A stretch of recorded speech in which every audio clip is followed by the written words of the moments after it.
Hey guys, what is up? This is RKO Peeps back with another Smackdown review, August 20th, 2010. Alright, first off, Rey Mysterio comes out to the ring, talks about about SummerSlam and how he's glad that he's safe and wasn't put in the casket. He said that was one of his most brutal matches he's been in. I think he's been in worse. I think he has.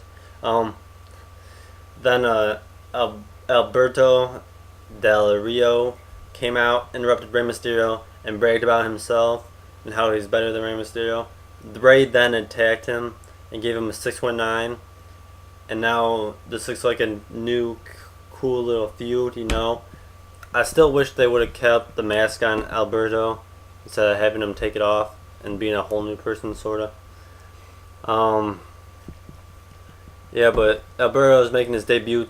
Made his debut on SmackDown tonight. Then we have a dashing Cody Rhodes commercial, same as usual, dashing, I guess.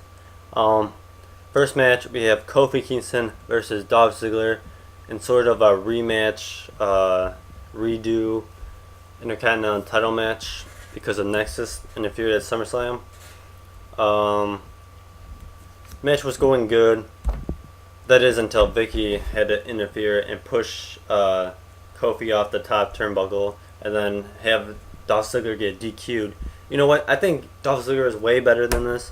He doesn't need Vicky to get him wins by disqualification. I want him to win clean, with his finishers or whatnot. It'd be a lot more entertaining that way.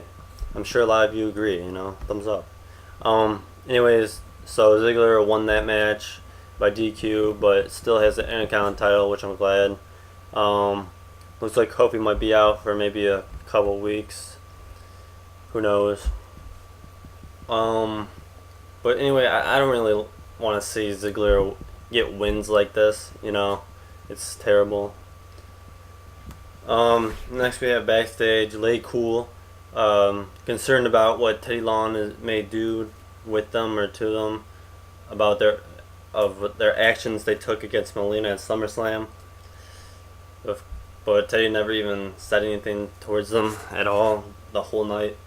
But then when they get out of the room, we see something in this little plant moving around behind them, and I'm like, oh my god, why is he back?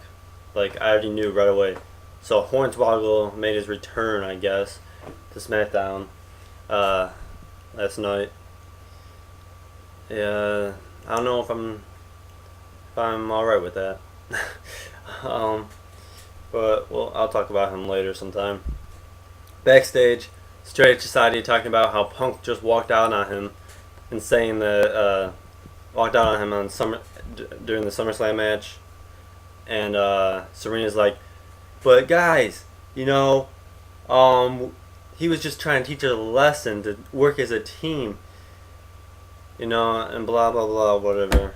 But then Punk comes in and says, you guys have a match tonight, and if you two don't win, you're out of the Straight Society.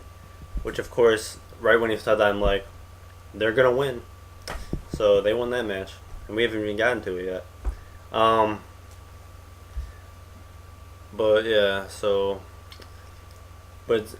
Second match, Luke Gallows and Serena. Yes, Serena's first WWE, I guess, match versus Big Show and Kelly in a mixed tag match. Luke Gallows and Serena won to stay in Straight Society. Next, oh my god, Kane's explanation towards Undertaker and why he attacked him. Wow, just wow. I love this promo by Kane. It was a great promo. I'm sure a lot of you agree. Thumbs up for Kane's promo. Thumbs up. I really enjoyed it. It was like a 10-minute promo. It was pretty damn good. And they showed like old footage of Undertaker and Kane. That was pretty cool. The arena just was all Kane like hell. And And then sometimes when he laughed, it would be like a deep demon voice. That was pretty cool. But anyways, great job by Kane for that promo. Can't wait to see what happens next week on SmackDown with Kane and Undertaker, you know. Third match, Christian versus Drew McIntyre. Dash and Cody Rhodes was ringside at commentary, talking about both superstars.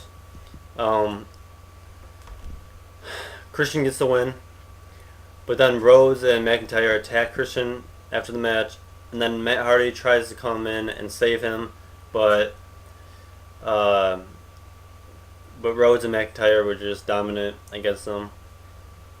This is a cool little, you know, I guess a little tag feud, even though they're not. They should just make each other a tag team, so then they can go for the new, go for Hard Dynasty and the new tag championships.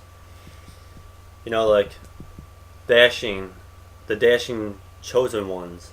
You know, I don't know, just off the top of my head, whatever. Anyways, next backstage, Jack Swagger saying how he has lost it all since the beginning of summer when he cashed in the Money in the Bank contract to become the world champion, and he wasn't even in SummerSlam at all. And of course, he was telling this to somebody that doesn't really give a shit, Rosa, which is still working out.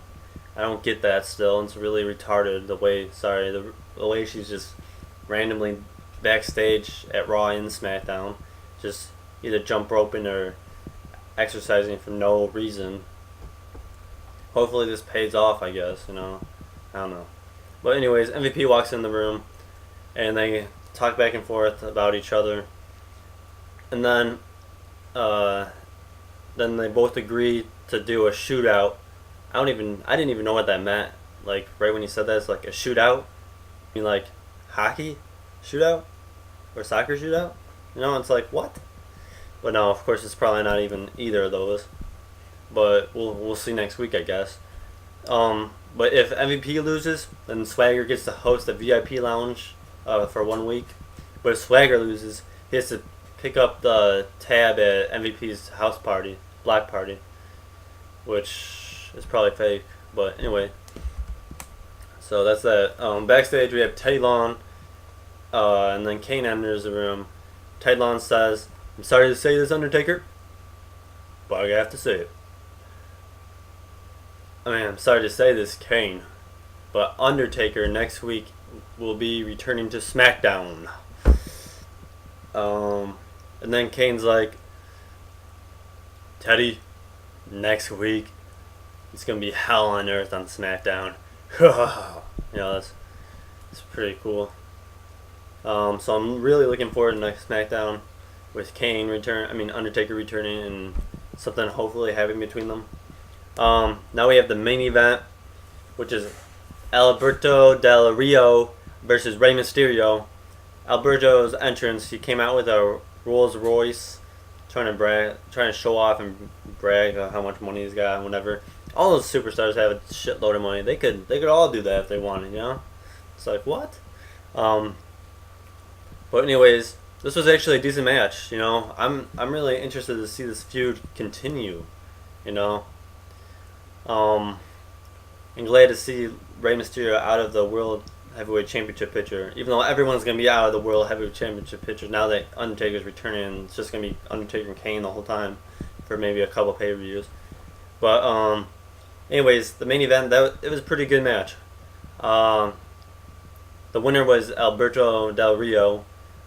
He won with a sweet finisher. I rewatched this. It's like, dang, that was sweet, man. It was like a cross arm breaker or something like that. I like that finish. That was an impressive win. So yeah, he debuts. He wins. He's happy. So that was my SmackDown review.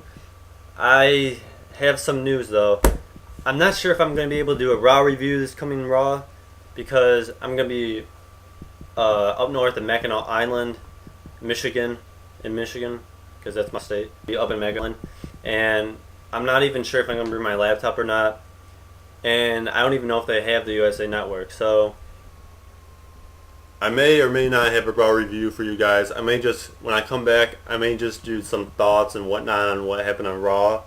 Even though I'll probably want to do a Raw review so bad.